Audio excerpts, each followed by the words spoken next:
দর্শক, আজকের ভিডিওতে আমি আপনাদেরকে একটা পাহাড়ি মেয়ে জেলের বুদ্ধি খাটিয়ে মাছ ধরার কৌশল দেখাবো। ভিডিওটা পুরোপুরি দেখলে আপনাদের খুবই ভালো লাগবে, তাই ভিডিওটা পুরোপুরি দেখতে থাকুন। দর্শক, এটা হচ্ছে একটা পাহাড়ি অঞ্চল, আর এখানে কিন্তু ওই যে পাহাড় থেকে তারপরে ঝর্ণা থেকে নেমে আসা পানির মাধ্যমে অনেক স্রোত তৈরি হয়। আর এখানে কিন্তু ওই পাহাড়ি নদীগুলো ছোট ছোট নদী থাকে, নদীর কিছু কিছু অংশে অনেক বড় বড় পুকুরের মতো জায়গা থাকে। তো পানি যখন প্রবল স্রোত বয়ে যায় তখন ওই পুকুরগুলো থেকে মাছগুলো উঠে আসে, এসে এই স্রোতগুলোতে দৌড়ে বেড়ায়। তো পাহাড়ে যারা বসবাস করে তারা বিভিন্ন কৌশলে মাছ ধরে এই ধরনের স্রোতে এসে। তো আজকে এই মেয়েটার দেখুন কতটা বুদ্ধি খাটিয়ে মাছ ধরে। সে প্লাস্টিকের 2টা পাইপ নিয়ে এসেছে, এই যে পাইপ দেখতে পাচ্ছেন, এসে যেই দিক দিয়ে পানির স্রোত যাচ্ছে, ঝর্ণার পানিগুলো এসে, তো সেইখানে সে 2টা পাইপ সেট করেছে, পাইপের উপর দিয়ে পাথর দিয়েছে। এখন প্রবল বেগে কিন্তু পাইপের মধ্যে দিয়ে পানিগুলো যাচ্ছে, আর পাইপের মুখটাও কিন্তু অনেক বড়।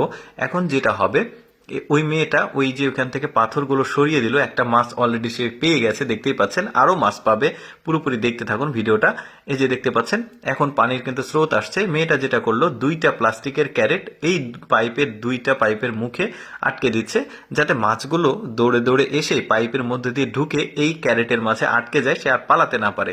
তো এই যে দেখতে পাচ্ছেন 2টা পাইপের মুখে 2টা প্লাস্টিকের ক্যারেট দিয়েছে। এই যে আরেকটা মাছ পেয়েছে, দেখুন মেয়েটা কিন্তু অনেক মাছ পাবে। এটা কিন্তু একটা মেয়ে জেলে, তার মাছ ধরার কৌশল দারুণ। এই যে বালতির মধ্যে 2টা মাছ দেখা গেল।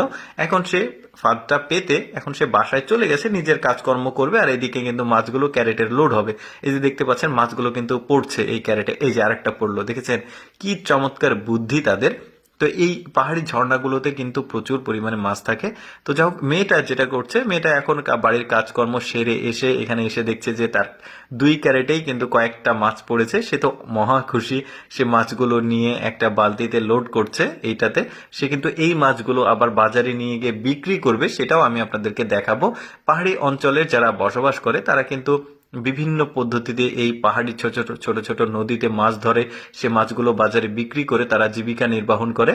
তো এখন ফাঁদটা পাতা হয়ে গেছে, যতটুকু মাছ পড়েছে সেটা নিয়ে সে বাজারে গিয়ে বিক্রি করবে, আবার পরে এসে চেক করে আবার সে মাছগুলো নিয়ে গিয়ে বাজারে বিক্রি করবে। এই যে দেখতে পাচ্ছেন সে বাজারে অলরেডি চলে এসেছে তার বুদ্ধি খাটিয়ে ধরা মাছগুলো নিয়ে।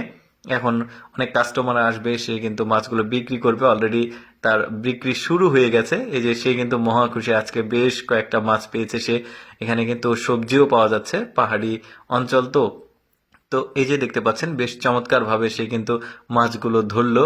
আমি সবসময় চেষ্টা করি আপনাদের সামনে অদেখা ভিডিওগুলো উপস্থাপন করার, যেগুলো দেখার সুযোগ মানুষের খুবই কম হয়। এরকম এক্সেপশনাল ভিডিও প্রতিদিন দেখতে আমাদের লেটস গো ফেসবুক পেজটি ফলো রাখতে পারেন। আজকের ভিডিওটি কেমন লাগলো কমেন্ট করে জানাবেন।